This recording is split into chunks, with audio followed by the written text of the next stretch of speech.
The letter arrived on a Tuesday in late July, and it was not the letter itself that unsettled Sherlock Holmes, but the fact that it had been written by 5 people. 5 signatures, 5 hands, 1 request. The Ashworth family of Chalk Point, Sussex, wished to engage his services in a matter they described, with remarkable collective restraint, as a disturbance. Not a crime, not a disappearance, a disturbance. Holmes read it twice, then set it on the table beside his coffee and looked out the window at the bright, hard sunlight hammering Baker Street. It was the kind of July morning that made London feel like an oven with pretensions. The air was still, the sky was cloudless, and the city smelled of hot stone and horse dung. He read the letter a 3rd time. 5 signatures. 5 people who could not agree on how to describe what had happened, but had agreed with evident difficulty that something must be done about it. He took the train to Sussex that afternoon. The estate sat on a chalk headland above the sea, white and exposed, with no trees to speak of, and nothing between the house and the sky, but 100 yards of dry grass. The house itself was Georgian, symmetrical, sun-bleached to the color of old bone. It looked like a house that had been beautiful once, and had since become merely correct. The gardens were maintained, but not loved. The gravel drive was raked. The flower beds were weeded with a precision that suggested obligation rather than pleasure. The roses trimmed to uniform height. The lavender sheared into tight mounds that gave off their scent grudgingly in the heat. Everything about the exterior communicated a message that Holmes found immediately legible. This is a house that has decided what it looks like, and it looks like that every day, regardless of what is happening inside. The front door was painted black, and recently so, but the brass knocker had not been polished in some time, and this small inconsistency interested Holmes more than anything in the letter. A house that cared about its paint, but not its brass, was a house performing maintenance for someone who was expected, not for itself. The paint said, "We are prepared." The knocker said, "No one comes." The cab from the station took him along a road that climbed steadily through flat, treeless farmland, the fields golden and dry, the hedgerows dusty, the sky above a hard ceramic blue that offered no softness and no relief. It was the opposite of the London he had left. London hid things. London was layers and angles and fog that turned every street into a corridor of suggestions. This landscape hid nothing. Everything was visible. The road, the fields, the house on the headland, the white chalk beneath the thin soil breaking through like bone through skin. Holmes noted this and filed it away. A family that chose to live in a place where everything was exposed had made an interesting decision about what exposure meant. He was met at the door by a woman in her early 30s who introduced herself as Margaret Ashworth, wife of Philip, the eldest son. She was tall, dark-haired, composed in a way that suggested practice rather than temperament, and she held herself with the particular stillness of someone who has learned that the less she moves in this house, the less she is noticed. She led him through a hallway that smelled of beeswax and old plaster into a drawing room where 4 other people were already seated, arranged with the careful spacing of people who did not wish to appear to be taking sides, but who had, quite clearly, already taken them. Sir Gerald Ashworth sat in the largest chair, a man of 65 with the build of someone who had once been commanding and was now merely large. His face had the weathered, closed quality of a man who had spent a lifetime making decisions and had stopped, some years ago, believing that anyone was entitled to question them. Beside him, though not close beside him, sat Lady Constance, his wife, a woman whose beauty had calcified into something harder and more architectural. She wore gray silk in the middle of summer and did not appear to be warm. Standing by the window, backlit and therefore difficult to read, was Philip Ashworth, the heir, 38, with his father's jaw and his mother's careful posture, and seated alone on a settee near the door, as if she might need to leave quickly, was Clara Ashworth, 30, the youngest surviving child, who looked at Holmes when he entered with an expression he recognized. It was the expression of someone who had been waiting for something terrible to happen, and was almost relieved that it finally had. Sir Gerald spoke first. He explained the situation with the brevity of a man who considered detail a form of weakness. 3 weeks ago, on the 4th of July, the family had gathered for a private dinner in this room. After dinner, as was tradition, Sir Gerald had opened the family Bible to record the occasion. The Ashworth Bible was a 17th century folio kept on a lectern in the library, and it contained 3 centuries of births, marriages, and deaths in a continuous chain of handwriting that constituted, as Sir Gerald put it, the family's memory of itself. When he opened the Bible that evening, he found a new entry, a signature, written in fresh ink on the page, reserved for the current generation, beneath the names of Philip, Clara, and the space where a third name had once been and had since been removed. The signature read, Edmund Ashworth. Edmund was their second child, their second son, and he had, by the family's unanimous account, ceased to exist 7 years ago.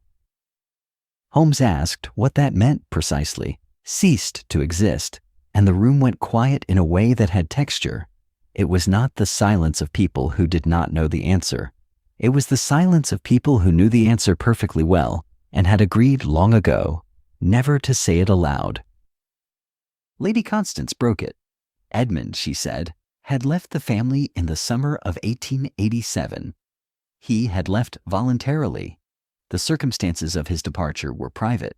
Upon his leaving, the family had agreed, by mutual consent and for the protection of all parties, that Edmund's name would be removed from the household records, his photographs taken down, his room repurposed, and his existence no longer acknowledged in conversation, correspondence, or memory. This was not, she added, with a precision that suggested the sentence had been rehearsed, a punishment. It was a mercy, for everyone. Holmes noted that she said everyone without looking at Clara, and that Clara, upon hearing the word, pressed her thumbnail into the pad of her index finger hard enough to leave a mark. He asked to see the Bible. The library was at the back of the house, facing the sea. It was a bright room, almost aggressively bright, with tall windows and white walls, and the kind of light that made everything in it look exposed and slightly too sharp. The bookshelves were mahogany, meticulously arranged, the volumes organized by subject and then by author, with the compulsiveness of a household that believed classification was a form of control. Holmes noticed that the shelves contained no novels, no poetry, no imaginative literature of any kind.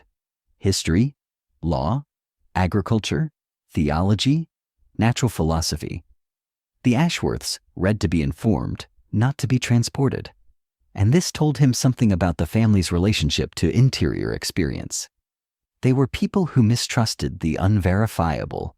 The Bible was enormous, leather-bound, with brass clasps that had been polished recently, Holmes noticed, though the knocker on the front door had not.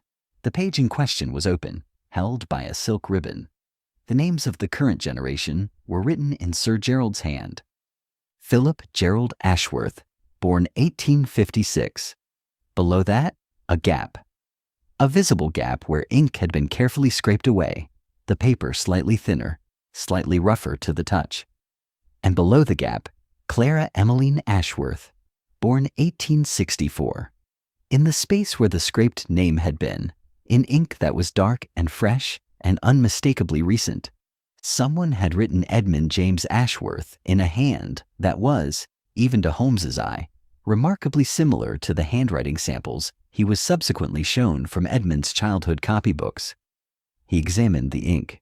It was standard iron gall, available from any stationer. He examined the pen strokes. The hand was fluent, confident, and left-handed. He asked if Edmund had been left-handed. The room went quiet again. Yes, Clara said from the doorway. He was. Holmes asked who had access to the library. Everyone in the house, Sir Gerald said. The library was never locked. The Bible was never moved. Anyone could have entered at any hour and written in it.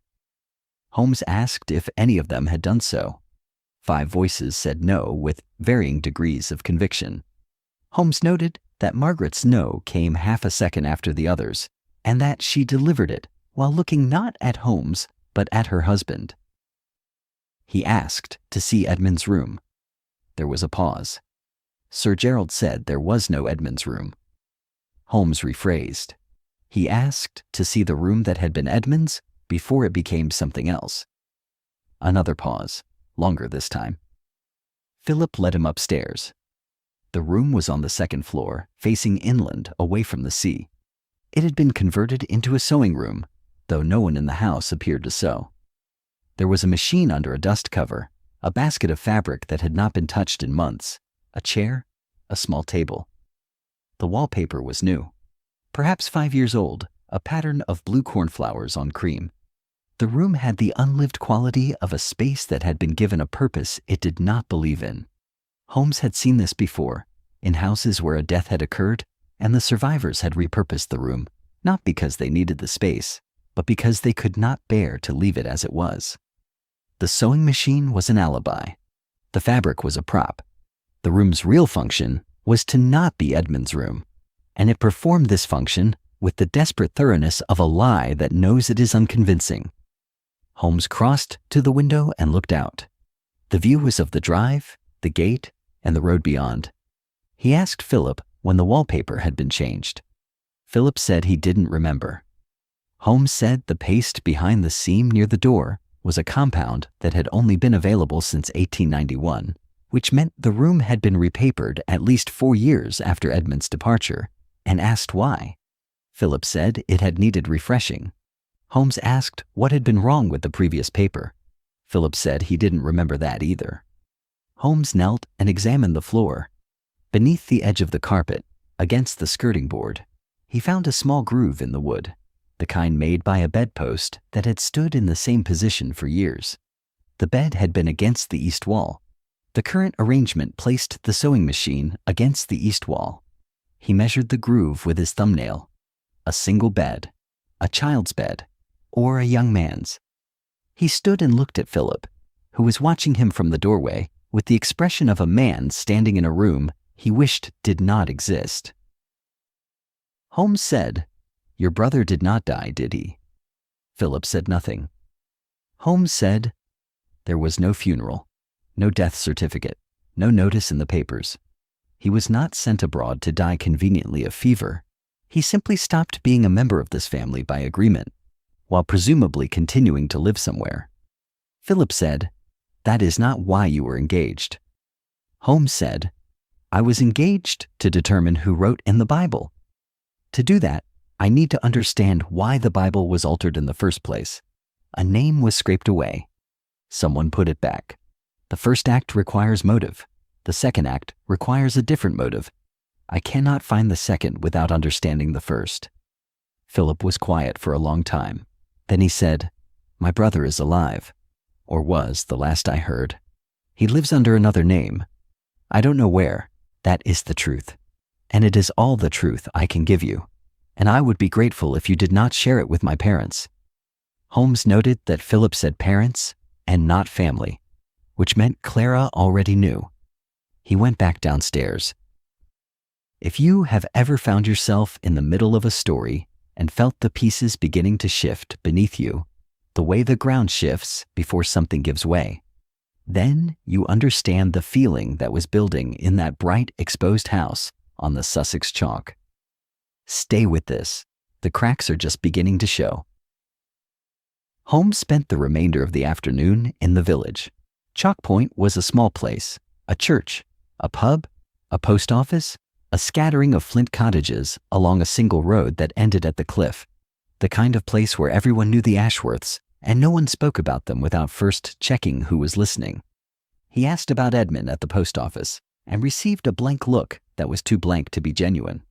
The postmistress, a woman of perhaps 50 with sharp eyes and a practiced vagueness, said she had been in the village only 12 years and could not speak to anything before that. Holmes noted that 12 years encompassed Edmund's entire departure, and that her specificity about the number suggested she knew exactly what period she was declining to discuss. He asked at the pub and was told that the Ashworths were a private family and that their business was their own.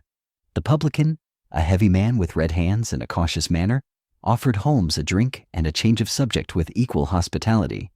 Holmes accepted the drink and declined the change of subject, and the publican said something that interested him. He said, "Families up on the cliff have their ways, and it is not for us down here to question them."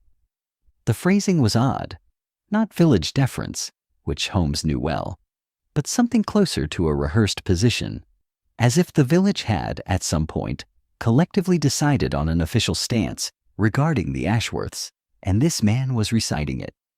He asked the vicar and received a long, careful answer about the nature of Christian charity that contained no information whatsoever, but suggested in its evasions that the vicar knew exactly what had happened and had decided, for pastoral reasons, to forget it. The vicar was a thin man with kind eyes and ink-stained fingers who spoke about the Ashworth family with the particular gentleness reserved for things one has decided not to judge. Holmes asked if Edmund had ever come to the church. The vicar said he could not recall. Holmes asked if Lady Constance came to the church.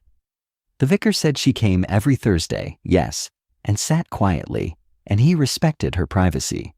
The word privacy carried a weight that suggested the vicar knew exactly what Lady Constance was doing in his church and had chosen to shelter it. He returned to the house for dinner. The meal was served in the dining room, which faced the sea and caught the last of the evening light, and it was during this meal that Holmes began to understand the specific quality of the Ashworth silence. It was not the silence of grief. It was not the silence of shame. It was the silence of agreement. These 5 people, including Margaret, who had married into it, had constructed a shared reality in which Edmund Ashworth had never existed, and they maintained that reality not through force or fear, but through mutual consent. No one had been coerced. No one was being threatened. They had simply agreed as a family that the kindest thing they could do, for Edmund and for themselves, was to pretend he had never been born, and they had done it so thoroughly, so completely, that the house itself had been scrubbed of him. No photographs, no letters, no childhood marks on a doorframe. Nothing. The conversation at dinner circled around safe topics with the precision of birds avoiding a wire. The weather, which was hot. The garden, which needed rain. A neighbor's boundary dispute, which Sir Gerald described with the easy authority of a man who understood property. Lady Constance asked Margaret about a dress she had ordered from London. Philip discussed the harvest prospects with his father. Clara said very little. She ate slowly and carefully, and held her cutlery the way a person holds something when their hands need occupation. Holmes watched the family perform its ordinariness, and he understood that what he was seeing was not merely habit, but discipline. Every conversation was a decision. Every anecdote was selected.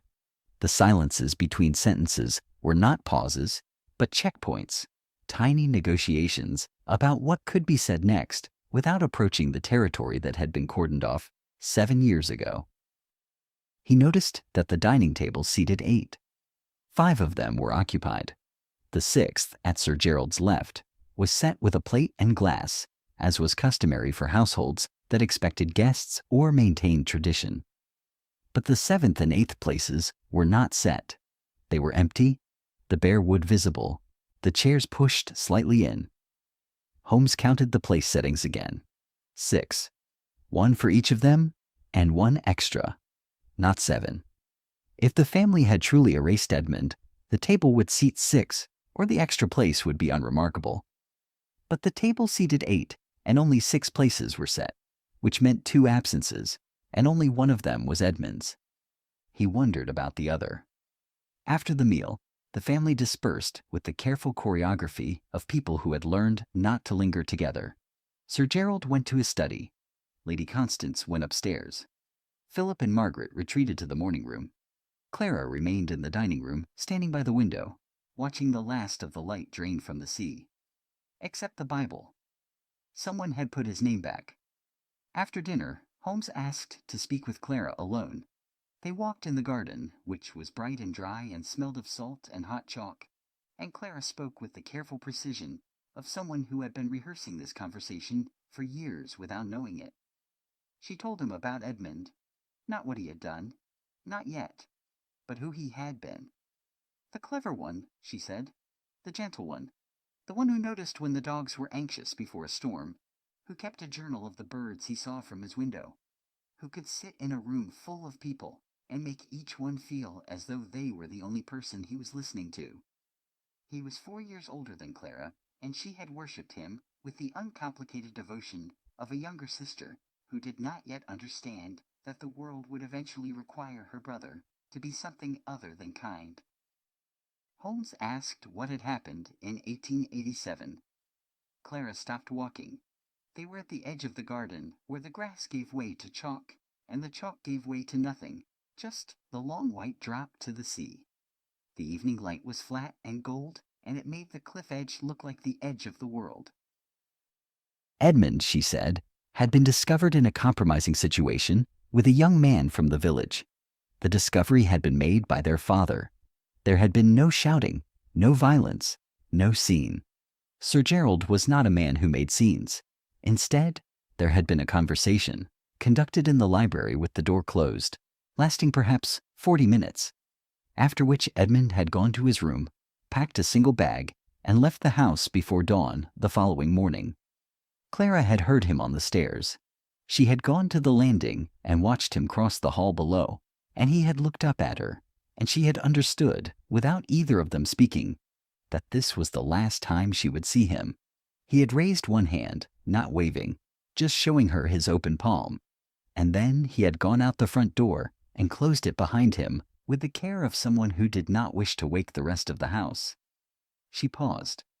The wind came off the sea carrying the smell of salt and dry grass, and somewhere below the cliff a gull cried out, a single note that hung in the air and faded. She said that in the weeks after Edmund left, before the formal agreement, the house had felt like a place where someone had died.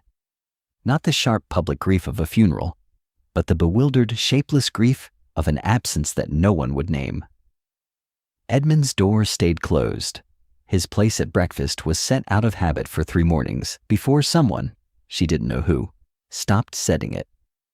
His dog, a brown spaniel called Patch, waited by the front door for 4 days and then stopped waiting, and Clara said the moment the dog stopped waiting was the moment she understood that Edmund was really gone. Animals do not negotiate with absence. They accept it or they don't, and when they do, the acceptance is total. And watching it happen in a creature that cannot lie was worse than anything any member of her family said or did not say. 2 days later, Sir Gerald had convened a family meeting. He had explained, calmly and without emotion, that Edmund had chosen to leave, that his departure was permanent, that the family, for its own protection and for Edmund's, would henceforth consider the matter closed. Edmund's name would be removed from the family records. His belongings would be disposed of. His room would be repurposed. No one would speak of him. No one would seek him out. No one would write to him. This was not cruelty, Sir Gerald had said. This was the only kindness available. Clara had agreed. She had agreed because she was 23 and frightened, and because her father spoke with the authority of a man who had never, in her experience, been wrong. Philip had agreed, because Philip always agreed with their father. Lady Constance had agreed, because Lady Constance understood, perhaps better than any of them, what the alternative would cost. And Edmund, wherever he was, had agreed by not coming back. Holmes asked Clara if she had ever tried to find him. She said no. She said it quickly, and then looked away toward the sea, and Holmes understood that the no was true, and that it was also the thing she was most ashamed of. He asked if she had written in the Bible. She turned back to him. Her eyes were dry and her voice was steady, and she said no, and Holmes believed her. But he also saw something else in her face, something that looked like gratitude. Not gratitude that he had asked, but gratitude that someone had written Edmund's name, that someone had insisted in ink that he had existed. Holmes returned to his room that evening and sat by the window in the long summer dusk, watching the light fade over the chalk, and he thought about the 5 signatures on the letter that had brought him here. 5 people asking him to solve a disturbance? not to find Edmund, not to bring him home, to identify who had disrupted the agreement and to restore it. They wanted him to help them continue forgetting. He lit a cigarette and watched the smoke drift through the open window into the warm, motionless air. The sea was turning from green to gray to something darker, and the chalk cliffs were losing their whiteness, softening into shadow. It occurred to him that this was among the most unusual cases he had undertaken, not because the circumstances were extraordinary, but because the fundamental architecture was inverted. In most cases, the family wanted the truth uncovered. Here, the family wanted it reburied. They had not summoned him to solve a mystery, but to restore a concealment. And the distinction mattered, because it meant that his professional obligation and his instinct were, for once, in opposition. He had been hired to identify the person who had written in the Bible. Identifying that person would almost certainly lead to consequences the family had not anticipated, and the family, having hired him, would have no one to blame but themselves. He considered the handwriting, left-handed, fluent, matching Edmund's childhood samples. This suggested either Edmund himself, someone who had access to his handwriting and could imitate it, or someone who was naturally left-handed and had been coached. He considered the ink, which told him nothing. He considered the timing, the 4th of July, an ordinary date with no family significance that he could identify. He considered the access, which was universal. Anyone in the house could have entered the library at any time. And he considered the motive. Who, in a family that had agreed to forget, would want to remember? The answer, he thought, was obvious, and because it was obvious, he distrusted it. The following morning, Holmes asked to speak with Margaret. They sat in the drawing room, which was already warm at 9 o'clock, the sun pressing through the windows with the kind of insistent brightness that makes shade feel like a moral failing. Margaret sat with her hands folded and her back straight and answered his questions with the composure of a woman who had been expecting them. She had married Philip in 1890, 3 years after Edmund's departure. She had not known about Edmund at the time of the engagement. Philip had told her after the wedding, in their first week as husband and wife, sitting on the edge of their bed in a hotel in Florence. He had told her that he had a brother who no longer existed, and he had told her why. And then he had asked her very quietly never to mention it again. Margaret said she had agreed because she loved Philip and because she did not yet understand what the agreement meant. She had thought it was a secret. She had not understood that it was an erasure. Holmes asked when she had begun to understand. She said it had happened slowly. She had noticed the gap in the Bible, the scraped-away name. She had noticed that family photographs stopped abruptly in 1886 and resumed in 1888, and that the photographs from 1888 onward were composed differently, framed more tightly, as if the family had contracted around an absence. She had noticed that Lady Constance went to the village church every Thursday afternoon and sat in a pew near the back for exactly 1 hour, though she was not, by any measure Margaret could observe, a religious woman. She had noticed that Sir Gerald, who kept meticulous records of everything, had no records at all from the year 1887. Not a letter, not a receipt, not a diary entry. An entire year missing. And she had noticed that Philip sent money, every quarter, a bank draft, drawn on an account in Lewis, payable to a name she did not recognize. She had found the counterfoils in his desk drawer, not hidden, not locked away, simply filed, as if they were mortgage payments or subscription renewals, regular, mechanical, guiltless. She had asked Philip about them once, and he had said they were a private obligation, and the way he said private had closed the conversation like a door. Holmes asked how she had felt when she discovered the counterfoils. She considered the question as if it were genuinely complicated, which Holmes reflected it was. She said she had felt 2 things at once: relief, because the existence of the drafts meant that someone in the family was maintaining a connection to Edmund, however thin, however administrative, and anger, because the connection was administrative, because Philip had reduced his brother to a line item, because the drafts were filed alongside receipts for coal and insurance premiums and club subscriptions, as if the cost of keeping a human being alive and hidden was simply another household expense. She said the filing was what disturbed her most, not the secrecy, but the ordinariness of it, the way Philip had normalized the entire arrangement, as if erasure, conducted quarterly with proper bookkeeping, was simply how families managed inconvenient truths. Holmes asked Margaret directly whether she had written Edmund's name in the Bible. She met his eyes. She said no. Holmes studied her face. He was, as those who knew him understood, exceptionally skilled at detecting deception. And what he saw in Margaret's face was not deception. It was something more complicated. It was the expression of a woman who was telling the truth about a specific question while being deeply dishonest about a larger one. She had not written in the Bible, but she knew who had. Or she had set in motion the circumstances that led to it.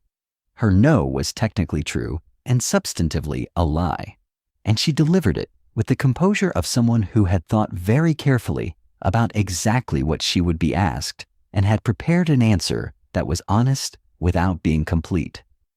Holmes left her and went to the library. He examined the Bible again, more closely this time, using a magnifying lens he carried in his waistcoat. The ink was standard. The pen was a common steel nib, probably a gillet. The handwriting was left-handed, as established. But now, looking more carefully, he noticed something. The pressure of the strokes was even. Too even. A person writing their own name, a name they have written thousands of times, writes with the unconscious variation of familiarity, pressing harder on some letters, lighter on others, in patterns that are as distinctive as the handwriting itself. This signature had been written with the deliberate controlled pressure of someone reproducing a shape rather than producing a name. It was a copy, an excellent copy, but a copy nonetheless. Edmund had not written this. He stood in the bright library, surrounded by 3 centuries of Ashworth names, and reconsidered. If you are still here, listening in the dark or the quiet of wherever you are, then you have felt it too. That shift in the ground. The moment when the question you thought you were asking turns into a different question entirely. Stay with me. The answer is closer than you think, but it is not the answer any of them expected. Holmes spent the next 2 days conducting what he described to the family as routine inquiries and what was, in fact, a careful and methodical investigation into the present whereabouts of Edmund Ashworth. He walked to the village. He visited the post office, the church, the registry office in the nearest town. He sent 2 telegrams and received 1 reply. He visited the bank in Lewis, where Philip's quarterly drafts were drawn, and though the bank would not disclose the identity of the recipient, the clerk's reaction when Holmes mentioned the name Ashworth told him enough. The drafts were collected in person, by a man, regularly. On the evening of the second day, he asked Philip to walk with him along the cliff path. The sun was still high, the chalk blazing white, the sea below flat and brilliant and almost green. The path was narrow, worn into the turf by generations of walkers, and it followed the cliff edge with the indifference of a path that predated safety as a concern. To the left, the land fell away to nothing, 100 feet of white chalk, and then the water, dark and patient. To the right, the fields stretched inland, golden with unharvested barley. Philip walked with the stiff, contained gait of a man who expected to be accused of something. Holmes told him what he had found. The signature in the Bible was not Edmund's. It was an imitation, skillful but detectable. This meant someone in the household, or with access to it, had copied Edmund's handwriting from the old samples and written his name in the Bible. The question was who and why. Philip said nothing. Holmes continued. The bank drafts Philip sent each quarter were collected by a man using the name James Ward. James Ward lived in Seaford, 11 miles along the coast. He had lived there for approximately 3 years. He worked as a clerk for a shipping company.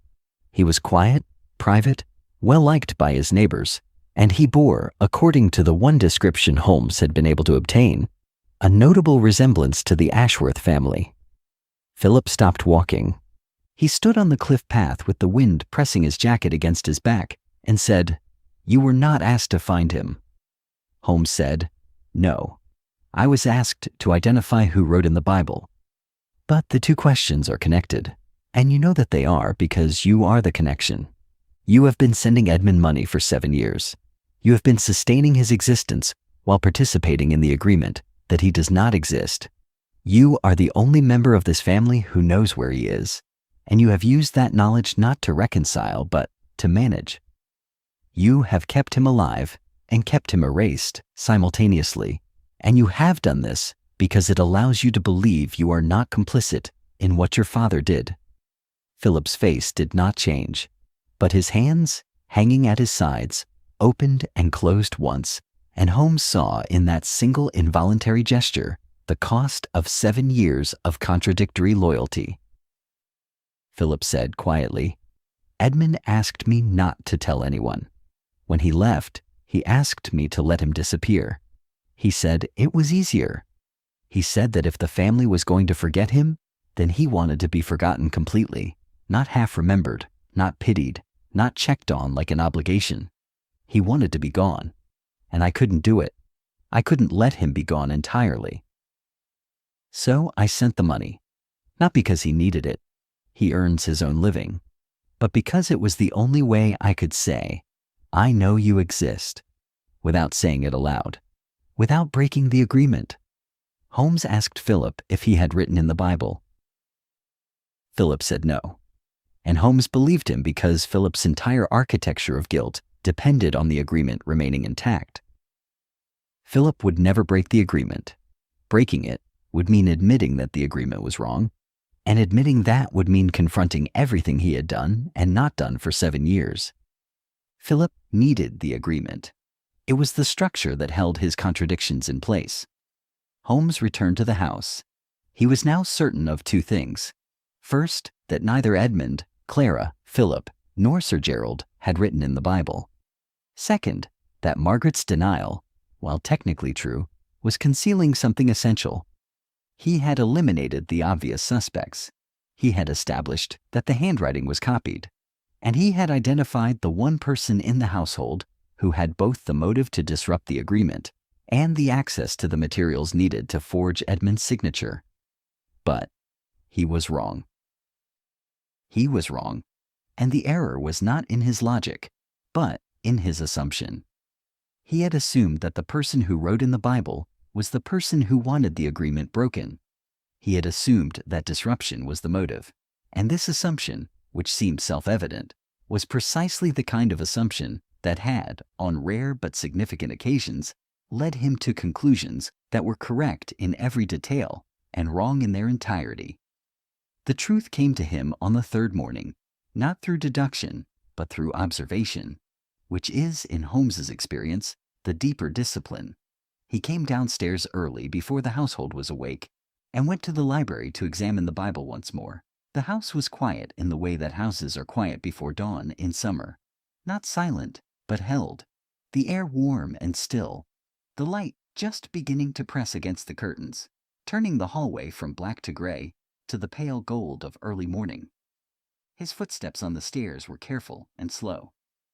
The door to the library was ajar. Inside, standing at the lectern, her hand resting on the open page, was Lady Constance. She was not reading. She was not writing. She was standing with her palm flat on the page where Edmund's name had been scraped away and then written back, and her eyes were closed, and her face held an expression Holmes had never seen on it before. It was the face beneath the face, the one she wore when no one was watching, and it was not the face of a woman who had agreed to forget her son. It was the face of a woman who had never forgotten him for a single day, and who had borne the pretense of forgetting as a daily, hourly, annihilating act of will. Her hand on the page was not touching paper. It was touching the closest thing she had in this house to her son's presence. 2 words in borrowed ink on a page that had been scraped clean of him. She pressed her palm against them, the way a person presses a hand against a window. reaching for something on the other side that they can see but cannot hold. Holmes stepped back from the doorway. He did not speak. He stood in the hallway and reassembled everything he thought he knew. Lady Constance went to the village church every Thursday. She sat near the back for exactly 1 hour. Margaret had interpreted this as a private devotion. Holmes had noted it as a habit. Neither of them had asked what she did during that hour, because neither of them had considered that a woman sitting in a church might be doing something other than praying. He went to the church that afternoon. It was a small flint building, 12th century, with a square tower and a graveyard that sloped toward the sea. Inside, it was cool and dim after the brightness of the day, and it smelled of old wood and candle wax and stone. He examined the pews near the back. In the hymnal rack of the third pew from the rear, tucked behind a book of common prayer, he found a small notebook. It was bound in brown leather, much handled, and it contained, in Lady Constance's careful, upright handwriting, 7 years of letters to her son. They were not letters she had sent. They were letters she had written to Edmund and never posted, 1 each week, sometimes 2, recording the small details of the life he was no longer part of. The roses bloomed early this year. Philip has put on weight. Clara played the piano last evening, the Chopin nocturne you used to like, and I sat in the hall and listened and thought of you. Your father's knee troubles him in the damp. A new family has taken the cottage at the end of the lane. The cat that used to sit on your windowsill died last March, and I buried her in the garden near the wall, and no one knew why I cried. 7 years, hundreds of entries, a complete, secret, unbroken record of a mother's refusal to do the one thing she had agreed to do. He turned the pages slowly. The handwriting was steady throughout, the same careful script on the first page as on the last, which told him something about the nature of the writer's commitment. People who write in anguish write unevenly. People who write in hope write with increasing urgency. Lady Constance wrote with the regularity of a woman performing a duty, and the duty, Holmes understood, was not communication, but existence. She was not writing to Edmund. She was writing Edmund. She was keeping him real, week by week, entry by entry, in the only medium that was entirely under her control. The outside world could scrape his name from a Bible and remove his face from a mantelpiece, but it could not enter this notebook and unmake the sentences she had placed there. Each entry was a small, stubborn act of creation. I remember you. You are real. You happened. Near the middle of the notebook, he found an entry that stopped him. It was dated March 1891, and it read, "Philip thinks I do not know about the money. I know. I have always known. I do not mention it because mentioning it would break the agreement. And if the agreement breaks, your father will have to admit what he did, and I do not know if he can survive that admission. I protect him from it. I have been protecting him from it for 4 years.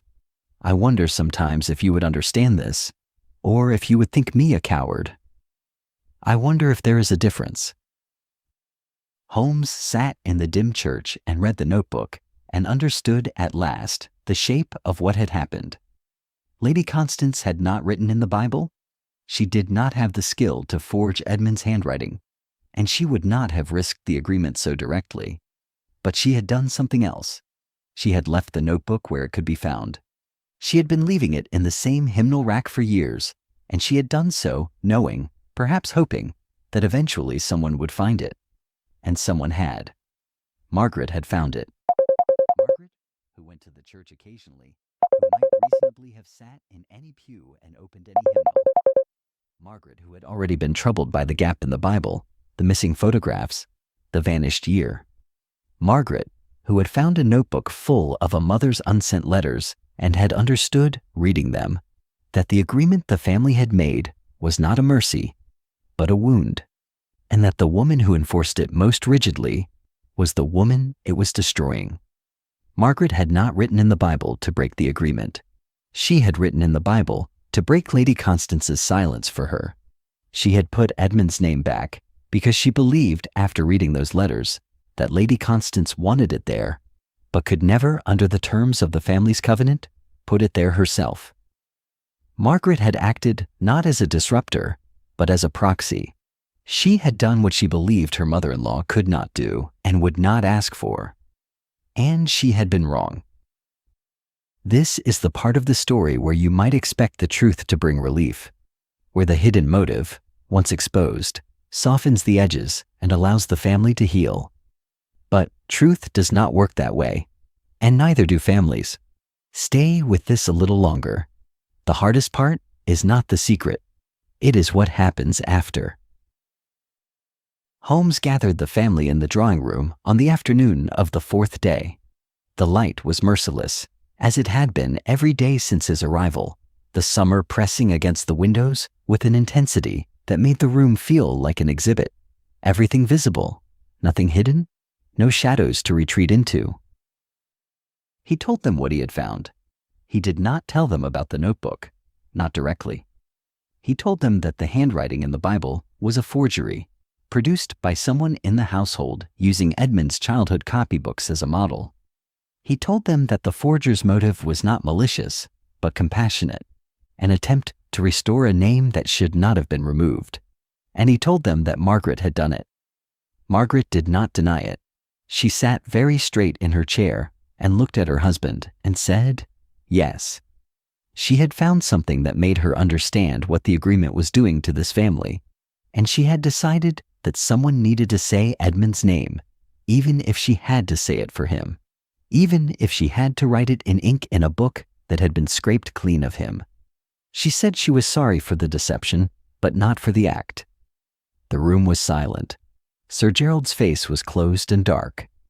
Philip was looking at his wife with an expression that was equal parts admiration and terror. Clara was very still, and Lady Constance was looking at Margaret with an intensity that Holmes could not immediately read.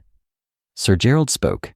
He said that Margaret had violated the family's agreement, that the agreement existed for reasons she did not fully understand and was not entitled to judge, that the matter of Edmund was settled, had been settled for 7 years, and that reopening it served no purpose except to cause pain. He said this with the measured authority of a man delivering a verdict, and Holmes observed that his hands, resting on the arms of his chair, were perfectly still.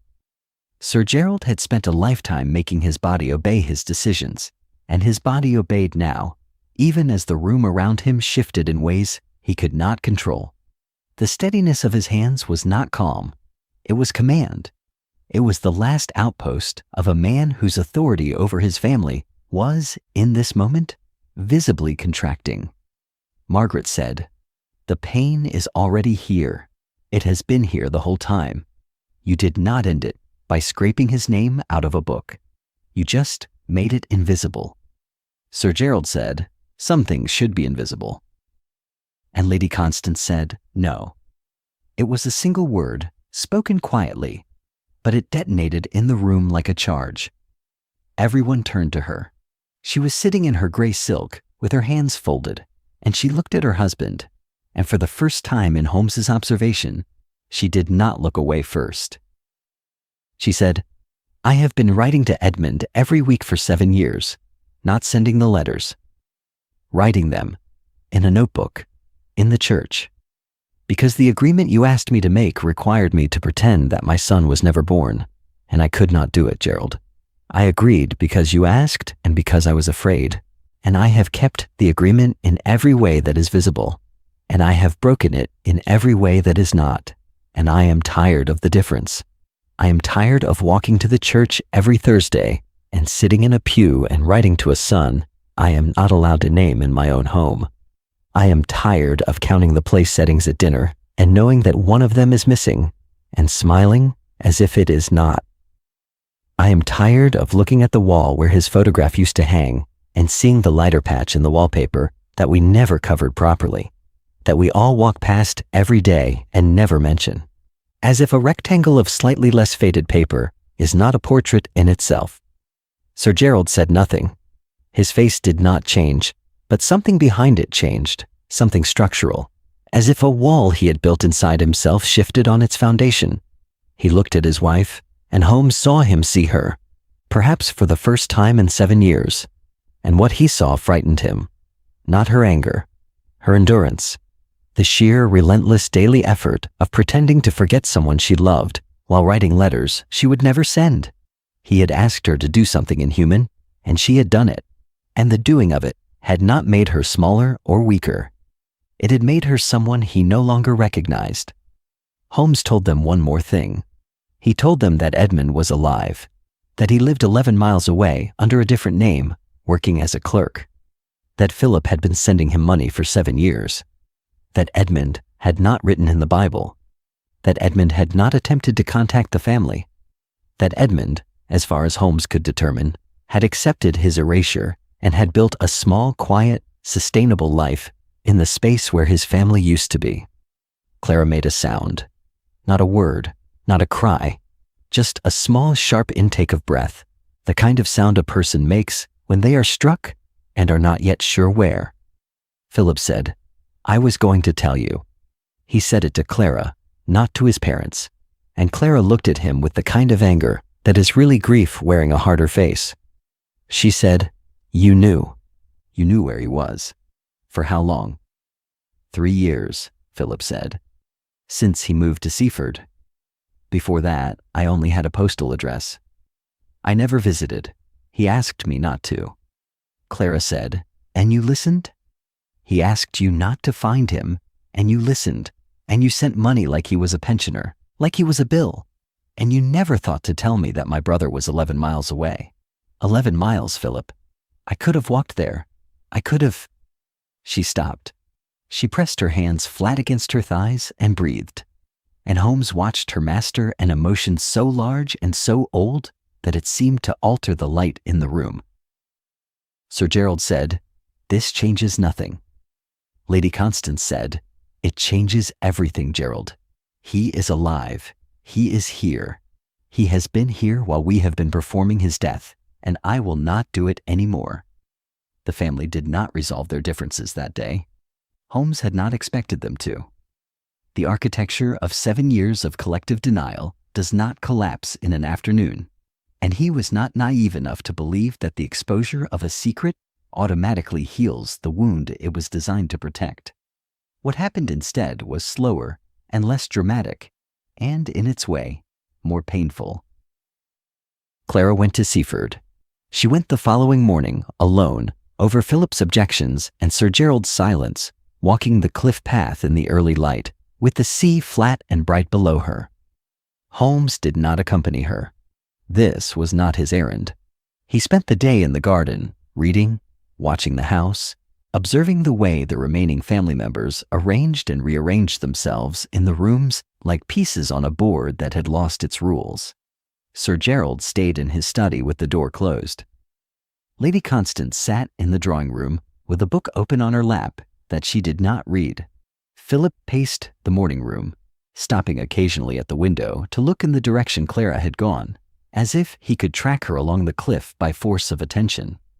Margaret sat in the garden near Holmes, not speaking, not requiring speech, simply present, with the composure of someone who had done what she believed was right and was waiting to learn what it would cost. The hours passed. The sun moved across the sky with the slow, indifferent precision of something that has no stake in human arrangements. The chalk cliffs blazed. The sea glittered. A pair of swallows nested under the eaves of the stable block, darting in and out with insects, and Holmes watched them and thought about the difference between a home and a habit. She returned in the late afternoon. She came into the drawing room where the family was waiting, not together, each in their separate corner of the house, but they came when they heard the front door. She stood in the hallway with the light behind her, and she looked older than she had looked that morning. Holmes asked her gently what had happened. She said Edmund was well. She said he had a small house near the harbor, a terrace cottage with a blue door and geraniums in the window boxes, and a view of the fishing boats from his front step. She said he had a garden and a dog and a shelf of books and a life that was quiet and contained and entirely his own. She said the house was clean and orderly and had the particular warmth of a space that is occupied by someone who has chosen it deliberately, not inherited it or been assigned to it, but selected it, furnished it, made it theirs through accumulated small decisions. There were watercolors on the walls that he had painted himself, landscapes of the harbor and the downs, competent and unpretentious. There was a chess set on a table by the window, mid-game, suggesting a regular opponent, a friend, a neighbor, someone who came by and sat and played and knew him as James Ward and nothing else. She said he had opened the door and looked at her and had not recognized her immediately, and that this, the half-second of non-recognition, had been the worst moment of her life. She said they had talked for 2 hours. She said he was kind. She said he was not angry. She said he had asked about the family with the polite, detached curiosity of someone asking about people he used to know. She said he had not asked about their father. She said she had asked him to come home, and he had said no.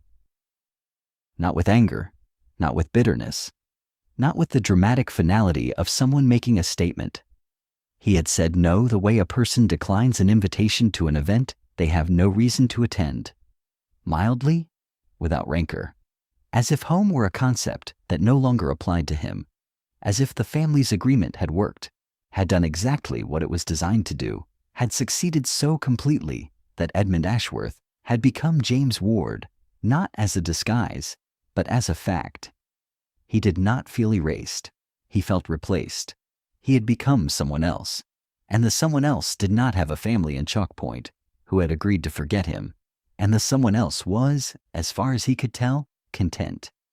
She said he had walked her to the door when she left, and he had stood in the doorframe with his hands in his pockets and his face calm and pleasant and utterly without longing, and he had said, "I hope you are well, Clara," using her name, correctly, kindly, the way one says it to someone one wishes well but does not need. And the kindness, Clara said, the plain, unforced, unperformative kindness of it, was the thing that broke her, because it was genuine. He was not performing detachment. He was not punishing her.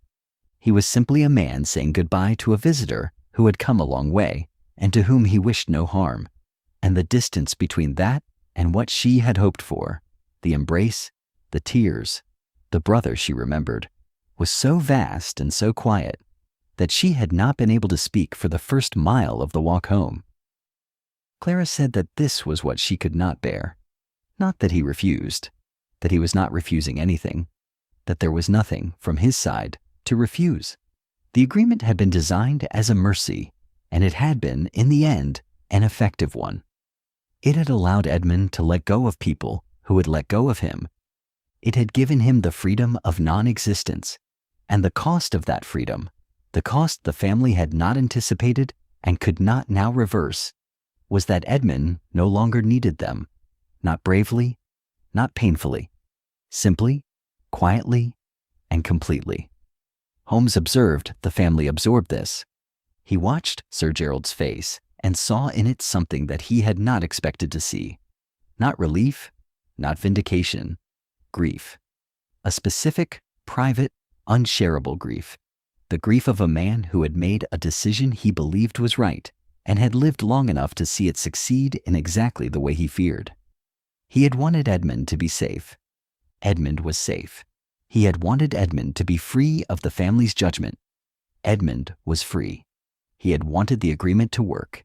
It had worked, and the working of it had produced a son who did not need his father, and Sir Gerald understood, sitting in his chair in the bright drawing room, that this was not a failure of the agreement, but its fulfillment, and that the fulfillment was indistinguishable from loss.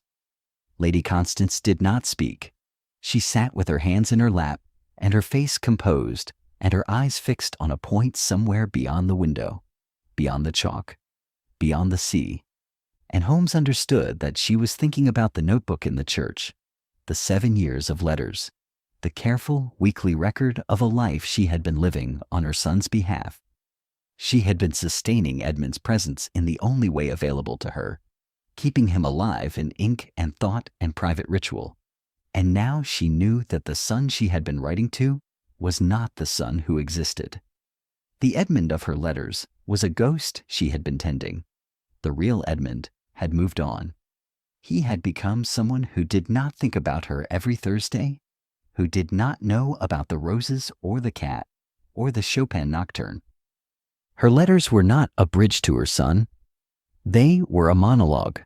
They had always been a monologue, and the faithfulness of her devotion, the sheer, stubborn, weekly persistence of it, made the discovery not less painful, but more. She had been the most loyal member of a covenant she was secretly breaking, and her loyalty and her rebellion had both been, in the end, addressed to no one. Margaret sat beside Philip and held his hand, and Holmes noticed that Philip let her, which was, given everything, a significant concession. Philip's guilt was the most layered. He had maintained the agreement while secretly undermining it. He had sent money to assuage his conscience while never visiting to test his courage. He had known where Edmund was and had used that knowledge not to reunite, but to manage, keeping his brother in a kind of administrative existence, alive on paper, funded quarterly, never seen, never spoken to, never truly acknowledged. Philip had done the minimum. He had done it faithfully, consistently, for 7 years, and the minimalism of his compassion was its own kind of cruelty, not because it was insufficient, but because it was precisely sufficient. It kept Edmund alive without ever requiring Philip to confront the aliveness. Holmes took his leave the following morning. He had solved the case. Margaret had written in the Bible. Her motive had been compassion-informed by the discovery of Lady Constance's notebook. The mechanism had been a studied imitation of Edmund's handwriting from childhood samples. The mystery was closed. But the family was not closed. The family was open, cracked along lines that had been invisible for 7 years, and Holmes knew with the certainty of a man who had seen many households fracture and few heal, that this crack would not mend quickly. It might not mend at all. The agreement to forget had been their architecture, the framework that held their relationships in place, and Margaret had removed a load-bearing wall. Whether what remained could stand without it was not a question Holmes could answer, and perhaps that is what keeps us returning to stories like this, the understanding that the answer is never the ending, that the truth, once spoken, does not resolve but begins, and that the people left holding it must decide for themselves what it weighs. He said goodbye to each of them separately. Sir Gerald shook his hand and said nothing. Lady Constance thanked him and held his gaze a moment longer than courtesy required, and in that moment Holmes understood that she was not thanking him for solving the case, but for reading the notebook, for being, however briefly, someone who knew. Philip walked him to the door and said, "Do you think he will change his mind?" Holmes said he did not know. Margaret remained in the morning room and raised a hand as he passed the window, and the gesture reminded him, with a sharpness that surprised him, of Clara's description of Edmund's last goodbye. Clara was not in the house. She had gone out early, walking the cliff path again, not toward Seaford, just walking, and Holmes saw her from the drive, a small figure against the white chalk and the blue sky, moving slowly along the edge of the land. He walked to the station in the bright morning light, along the road that ran above the chalk cliffs, and he thought about Edmund Ashworth, who was now James Ward, living in a small house near the harbor in Seaford, with a dog and a garden and no family. He thought about the strange, terrible efficiency of love that decides to express itself through absence. Sir Gerald had loved his son. Holmes did not doubt this. He had loved him enough to recognize that the world would not allow Edmund to be who he was and remain an Ashworth, and he had chosen, in his rigid, unimaginative 19th century way, to protect both his son and his name by separating them. It was a brutal calculus. It was also, within the moral framework available to Sir Gerald, the only one that added up. He had not cast Edmund out in rage. He had escorted him out in sorrow, and the sorrow had calcified into silence, and the silence had become policy, and the policy had become the family's identity. They were the family that forgot. They had agreed to it, and the agreement, once made, had become self-sustaining, because to break it would mean admitting that 7 years of silence had been 7 years of harm, and no one, not Sir Gerald, not Lady Constance, not Philip, not Clara, had been ready to carry that admission. Not because they were weak, because the admission was enormous. It was not simply we were wrong. It was we were wrong every day, every Thursday, every quarter when the bank draft was sent, every Christmas when the table was set, with one fewer place, every morning when we passed the lighter rectangle on the wall and did not say his name. 7 years of daily, hourly wrongness, each instant small enough to ignore and collectively large enough to crush. Until Margaret wrote a name in a book. Holmes arrived at the station and waited for the London train. The platform was empty. The heat shimmered on the rails. He thought about the notebook in the church, the hundreds of letters Lady Constance had written to a son who would never read them, and he thought about Edmund's open door and his half-second of non-recognition and the mild, unhurried way he had declined to come home.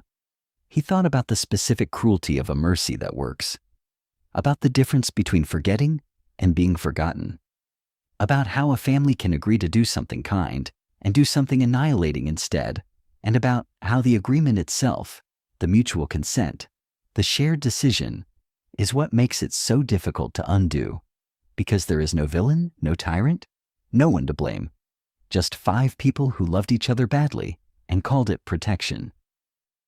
The train came. Holmes boarded.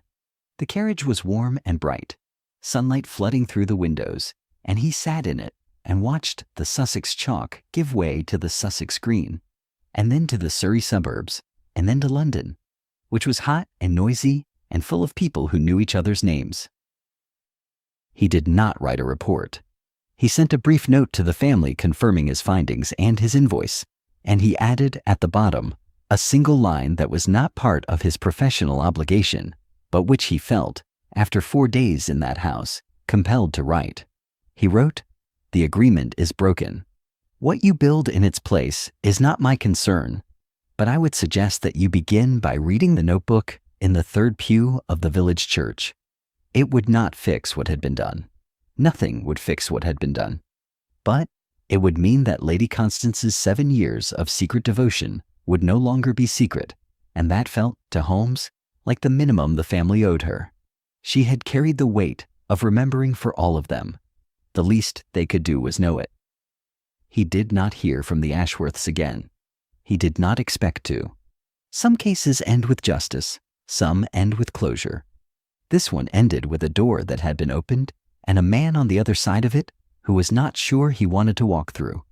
And the hardest truth, the one Holmes carried with him back to Baker Street and set down quietly beside his violin and his chemicals and his own particular solitudes, was that the family had not been wrong to forget.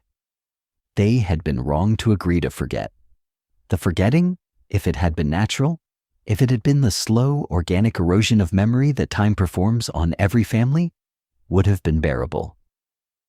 What made it unbearable was the decision, the formality, the collective, deliberate, unanimous choice to unmake a person. That was not forgetting. That was something for which there is no gentle word. And Edmund, who had accepted it, who had complied with his own erasure, who had become James Ward and built a quiet life and let go of the people who had let go of him, had understood this better than any of them. He had understood that the cruelty was not in the forgetting, but in the asking. That his family had sat in a room and discussed calmly whether he should exist, and they had decided calmly that he should not. And he had lived with that decision for 7 years, not as a wound, but as a fact. And the fact had made him someone who could open a door to his sister and not immediately know her face. If you have stayed with this story to the end, then perhaps you understand what Holmes understood, standing on the platform at Victoria Station in the bright, unforgiving July heat, that the worst thing a family can do is not to hate and not to harm, but to agree, to sit together and decide, with love and sorrow and the best of intentions, that someone among them should cease to be. Because hatred can be fought and harm can be healed, but an agreement, a consensus, a family's quiet, collective, reasonable decision to look away, that is the one thing the person on the other side of it can never answer. There is no argument against unanimous kindness. There is only the slow, private, irreversible work of becoming someone else. And Edmund Ashworth, who was now James Ward, who had a dog and a garden and a shelf of books and no family, had done that work. He had done it thoroughly and without complaint, and the family that had asked him to do it was only now beginning to understand that the thing they had called mercy was the thing that had cost them everything.